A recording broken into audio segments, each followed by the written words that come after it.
Thanks, Karine. I want to try a little bit different on the executive actions, possibly on the border. The bills are stalled, so why wait 3 years now in to take alternatives or take possible executive actions? What are you talking about? You mentioned the bill when the first week in office, the president issued his bill for immigration reform, and then the negotiated Senate bill. Those are both stalled. The House is not taking. I think you're seeing it very differently than we are. We're saying that the president took it very seriously. He took it very seriously by taking action on day one, putting forward a comprehensive immigration policy legislation that he wanted Congress to act on. They did not act on it.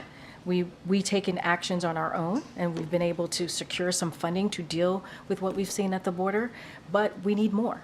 We need more, and we've said this. We have said this for the past 3 years, and House Republicans have continued to get in the way. In the last couple of months, we worked with Senate Republicans and Democrats for several months to come up with a border security that is tough, that is fair, that's supported, that was endorsed by the Border Patrol Union. The Border Patrol Union endorsed this legislation. Republicans rejected it.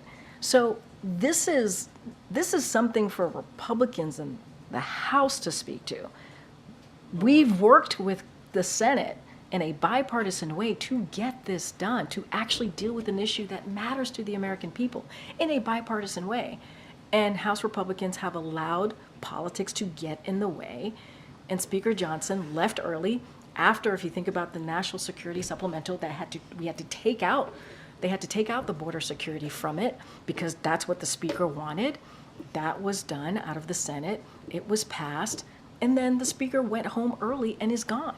He went on vacation early, and so this is truly a question for the speaker. Well, my question is now we're hearing about executive actions that could be taken. Why wait this long to look at executive I've been very actions? clear. We have made no decisions on that. I'm not going to get into policy discussions or hypotheticals that we're hearing right now. Be very clear.